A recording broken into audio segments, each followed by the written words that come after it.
السلام علیکم ورحمۃ اللہ وبرکاتہ۔ چلیں انشاءاللہ تعالی ہمارا جیسا کہ اب چل رہا ہے دعا کا سیشن، موسٹ پروبلی آج ہم اس میں آخری باتیں کریں گے کچھ، اور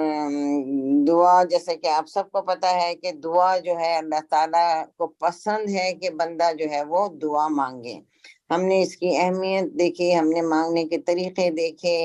لاسٹ ٹائم آپ نے دیکھا ہوگا سسٹر نائلہ نے اوقات بھی بتائے کہ کون سی اوقات ایسے ہیں جس میں دعا قبول کی جاتی ہے۔ تو آج ہم ذرا دیکھیں گے کہ ہمارے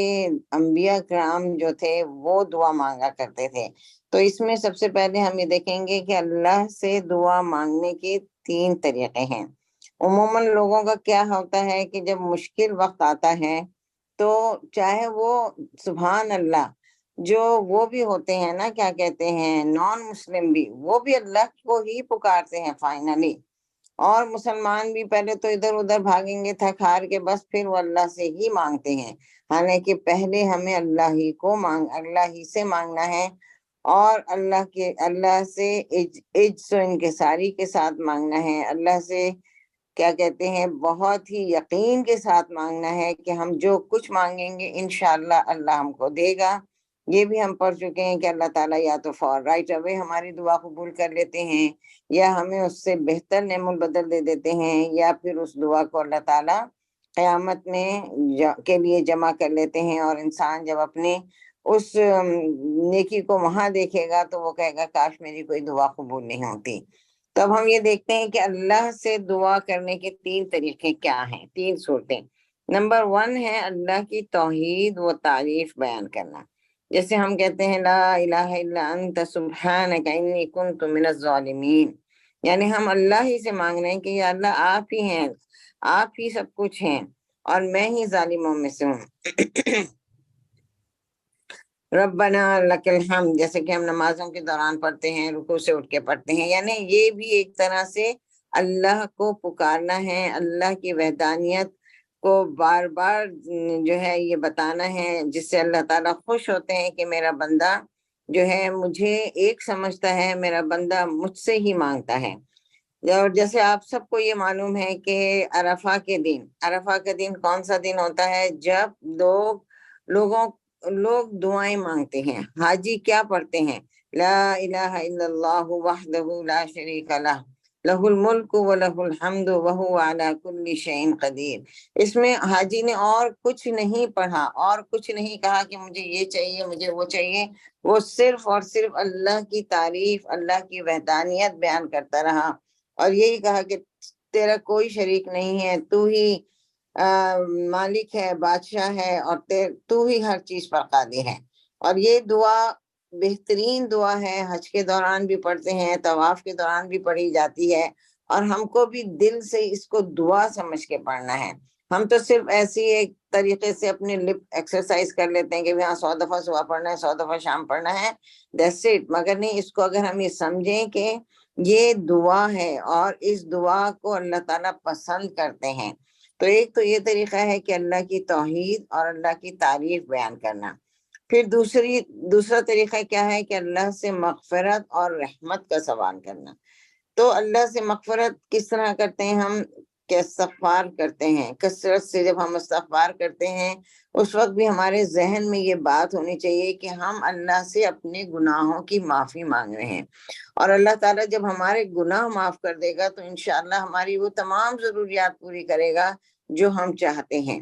اور پھر یہ ہے کہ یا حیو یا قیوم برحمتک استغیث، حضور صلی اللہ علیہ وسلم پہ جب بھی کوئی مشکل کام آتا تو آپ یہی کثرت سے پڑھا کرتے تھے یہ کلمہ۔ تو اس میں کیا ہے کہ اللہ سے اس کی رحمت کا سوال کر رہے ہیں کہ یا اللہ ہم پہ اپنی رحمت برسا دے، اور سبحان اللہ جب اللہ کی کرم ہو گئی، نظر کرم ہم پر ہو گئی، جب اللہ کی رحمت ہم پر ہو گئی تو انشاءاللہ تعالی ہمیں ہر چیز پہ جو ہے الحمدللہ یہ رہے گا کہ اللہ تعالی ہمارے ساتھ ہے۔ پھر ہے تھرڈ تھنگ ہے کہ اللہ سے دنیاوی حاجات کا سوال کرنا۔ اب اس میں یہ ہے کہ دنیاوی حاجات میں سبھی کچھ آ جاتے ہیں کہ یا اللہ ہمیں مال دے، یا اللہ ہمیں رزق حلال عطا فرما، جیسے اللہم اعنا علی ذکرک و شکرک و حسن عبادتک، یا اللہ ہمیں تیرا ذکر کرنے اور تیرا بہت زیادہ شکر ادا کرنے والا اور ہمیں اپنی بہترین طریقے سے عبادت کرنے کی توفیق دے۔ تو یہ طریقے ہیں، 3 صورتیں ہیں جن سے ہم اللہ کے قریب ہوتے ہیں۔ اور دعا ہے کیا؟ اللہ کے قرب کا ذریعہ ہے۔ جتنی جتنی ہم دعائیں مانگیں گے، ہم خود بھی دل میں فیل کریں گے کہ ہم اللہ سے قریب ہو رہے ہیں۔ اب ہم دیکھتے ہیں کہ ہمارے انبیاء کرام کا کیا انداز تھا دعا مانگنے کا، کہ انبیاء کرام، انبیاء اللہ کے سوا کسی پر بھی کسی کے سامنے بھی اپنی حاجات نہیں رکھتے تھے۔ تو انبیاء پر اگر کوئی بھی مشکل وقت آتا، اور خود حضور صلی اللہ علیہ وسلم پر بھی کوئی بھی مشکل وقت آتا، تو آپ اللہ کی طرف رجوع کرتے تھے۔ اور انبیاء کرام کا بھی یہی طریقہ تھا کہ آپ اللہ کی طرف رجوع کرتے، فوراً نماز پڑھتے۔ یہ حدیث ہے کہ رسول اللہ صلی اللہ علیہ وسلم نے فرمایا، انبیاء پر جب بھی کوئی پریشانی آتی تو وہ نماز کی طرف متوجہ ہو جاتے۔ تو میری بہنوں، ہمیں بھی یہی کام کرنا ہے کہ اگر ہم پر کوئی پریشانی آئے، کوئی بیماری آئے، کسی قسم کا کوئی مسئلہ ہماری زندگی میں آئے، تو ہمیں چاہیے کہ جا نماز اٹھائیں اور اللہ کے آگے سجدہ ریز ہو جائیں، اور پھر دیکھیں کہ اللہ تعالیٰ کیسے ہماری وہ پریشانی کو دور کرتا ہے۔ اور پھر انبیاء کرام کی دعائیں قبول بھی کیوں ہوتی تھیں؟ ان کی قبولیت کا انحصار کس چیزوں میں تھا؟ کہ وہ نیکیوں میں دوڑ لگاتے تھے۔ انہم کانوا یسارعون فی الخیرات، وہ دوڑتے تھے نیکیوں کی طرف، اور یہ نہیں سوچتے تھے کہ اب ہم لوگ کس انتظار میں رہتے ہیں، اگر ہمیں کوئی بڑی نیکی کا موقع آیا تو ہی ہم کریں گے، نیکسٹ انشاءاللہ۔ تو ہم یا کیا سوچتے ہیں کہ ہمیں کوئی بڑی نیکی کا موقع ملے تو ٹھیک ہے ہم کریں گے؟ نہیں، چھوٹی چھوٹی بھی نیکی کرنے کا موقع آ رہا ہے، راستے سے صرف کانٹا ہی ہٹانا ہے، کسی کے ہاتھ پکڑ کے سڑک کراس کرا دینا ہے، کسی کو مسکرا کر دیکھ لینا ہے، یہ ساری نیکیاں ہیں۔ اور وہ نیکیوں میں دوڑ لگاتے تھے انبیاء کرام۔ وہ یہ نہیں سوچتے تھے کہ جو ہے، مطلب جیسے ہم لوگ اکثر سنتے ہی آئے ہیں کہ ہر نبی، اور خاص طور سے حضرت ابوبکر صدیق اور حضرت نام یاد نہیں آ رہا، تو یہ لوگ تو آپس میں دیکھتے تھے کہ آج انہوں نے یہ کام کیا تو کل مجھے اس سے پہلے یہ کام کر گزرنا ہے۔ تو ہمیں بھی یہ چاہیے کہ ہم جو ہے اپنی جو بھی نیکی میسر ہو اس کو بڑھ چڑھ کر کریں۔ وَيَدْعُونَنَا رَغَبًا وَرَهَبًا، اور وہ ہمیں پکارتے تھے کیا کہتے ہیں، انکساری کے ساتھ اور محبت کے ساتھ، خوف کے ساتھ، رغبہ، محبت، ورہبہ، اور خوف کے ساتھ۔ یعنی ان کی دعاؤں میں یہ بھی ہوتا تھا کہ اللہ کی محبت بھی ہوتی تھی کہ اللہ تعالیٰ ہماری چیزیں انشاءاللہ قبول کرے گا، اور خوف بھی ہوتا تھا کہ یا اللہ ہم اتنے گناہ گار ہیں، پتہ نہیں ہماری فریاد رسائی ہو یا نہ ہو۔ تو اس میں اندر پھر ہم تھوڑا سا دیکھتے ہیں کہ جیسے ہم آدم علیہ السلام تھے، آدم علیہ السلام کی مثال کیا ہے کہ جب انہوں نے وہ درخت سے کھا لیا تو بہت پریشان ہوئے، تو اللہ تعالیٰ نے ہی ان کو یہ دعا سکھائی، ربنا ظلمنا انفسنا وان لم تغفر لنا وترحمنا لنکونن من الخاسرین، کہ اے رب ہم نے اپنی جانوں پر ظلم کیا ہے، اگر تو نے ہمیں نہ بخشا اور ہم پر رحم نہ کیا تو ضرور ہم خسارہ پانے والوں میں ہو جائیں گے۔ تو اللہ تعالیٰ کا آدم علیہ السلام کی دعا کو قبول کرنا، اللہ نے ان کی دعا قبول کی اور انہیں جواب بھی دیا، فَتَلَقَّى آدَمُ مِن رَبِّهِ كَلِمَاتٍ فَتَابَ عَلَيْهِ إِنَّهُ هُوَ التَّوَّابُ الرَّحِيمُ۔ پھر آدم نے اپنے رب سے کچھ کلمات سیکھ لیے اور معافی مانگی تو اس نے اس پر مہربانی کی، اور بے شک وہ بہت قبول کرنے والا ہے۔ اب ہم تھوڑا مختصراً، اس میں سلائڈ تو میں نے نہیں ڈالی، لیکن تھوڑا سا میں آپ لوگوں کو بس یہ بتاؤں گی کہ آپ لوگ خود بھی دیکھیں، تلاش کریں، کتابوں میں ہیں۔ نوح علیہ السلام کی دعا تھی کہ ان سے پہلے قوم نوح نے ان کو جھٹلایا، نوح علیہ السلام کو، تو انہوں نے ہمارے بندے کو جھٹلا دیا اور کہنے لگے یہ مجنون ہے، اور وہ جھڑک دیے۔ تو اس نے اپنے رب کو پکارا کہ بے شک میں مغلوب ہو گیا ہوں، پس تو ہی میری مدد کر۔ تو انہوں نے دعا مانگی اور اللہ تعالیٰ نے ان کو جواب دیا، وَنُوحًا إِذْ نَادَىٰ مِن قَبْلُ فَاسْتَجَبْنَا لَهُ فَنَجَّيْنَاهُ وَأَهْلَهُ مِنَ الْكَرْبِ الْعَظِيمِ۔ اور نوح کو بھی جب اس نے اس سے پہلے پکارا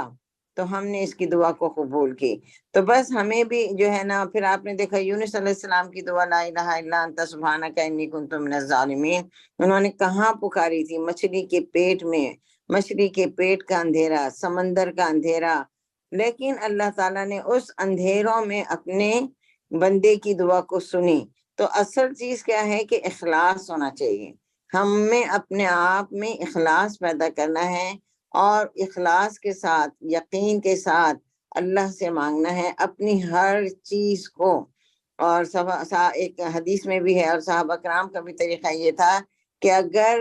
جوتے کی لیس بھی چاہیے ہوتی تو بھی وہ اللہ سے مانگتے، اگر انہیں نمک بھی کم پڑ جاتا تو وہ اللہ سے مانگتے، یہ نہیں کرتے کہ جا کے لے آئیں یا پڑوسیوں سے مانگنے، اللہ ہی ان کے لیے سبب پیدا کرتا ہے کہ یہ پڑوسی کے پاس سے مل جاتا ہے، یہ جو بھی، کیونکہ ہمیں مانگنا اللہ سے ہے، اور اللہ تعالیٰ سبب پیدا کرتا ہے، اپنے بندوں کو ہمارے لیے لگا دیتا ہے، وہ ہمارے کام آ جاتے ہیں اور ہماری مشکلات آسان ہو جاتی ہیں۔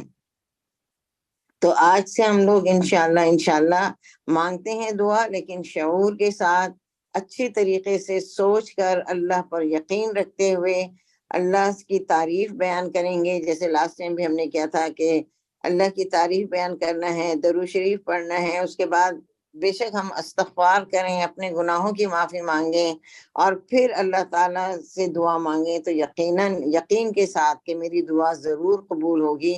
اور اللہ سے مانگیں۔ اور یہ چھوٹی چھوٹی دعائیں ہیں، حسبنا اللہ و نعم الوکیل، اور اس طرح کی جو دعائیں ہیں ان کو اپنے رکھ لیں، یاد کر لیں، تاکہ جو ہے اللہ چلتے پھرتے بھی ہم یہ اذکار کرتے رہیں، ربی انی مسنی الضر وانت ارحم الراحمین، بیمار ہیں، کوئی تکلیف ہے کہ اللہ میں اس مشکل میں گرفتار ہوں، آپ ہی رحم کرنے والے ہیں، آپ ہی مجھ پر رحم کریں۔ تو انشاءاللہ تعالی آج ہم اپنا اس ٹاپک کو ختم کرتے ہیں، اس امید پر کہ کچھ نہ کچھ فائدہ ضرور ہوا ہوگا۔ خیر مجھے تو تیاری کرتے وقت ضرور اس سے فائدہ ہوئے، کئی چیزیں سمجھ میں آئیں، اور یہ کہ اور یقین بڑھ گیا اللہ پر، اور ہمیں یقین ہی اپنا بڑھانا ہے کہ یا اللہ میں جو بھی مانگوں گی مجھے نہ بھی ملے تو اس میں میری کوئی بہتری ہے، مجھے اس پر کوئی شکوہ نہیں ہے یا رب کہ مجھے یہ چیز جو میں نے مانگی تھی وہ مجھے نہیں ملی۔ تو انشاءاللہ تعالیٰ اس دعا کے ساتھ کہ اللہ تعالیٰ ہمیں اچھی طریقے سے دعا مانگنے والا بنائے، اور اللہ کو پسند ہے دعا مانگنا، اور جو لوگ دعا نہیں مانگتے تو وہ چیز مطلب فخر میں آ جاتی ہے، تکبر میں آ جاتی ہے۔ تو ہمیں اچھی طریقے سے اللہ کے ساتھ، عاجزی کے ساتھ دعا مانگنے والا بنائے، یقین کے ساتھ دعا مانگنے والا بنائے انشاءاللہ۔ ربنا آتنا فی الدنیا حسنۃ وفی الآخرۃ حسنۃ وقنا عذاب النار۔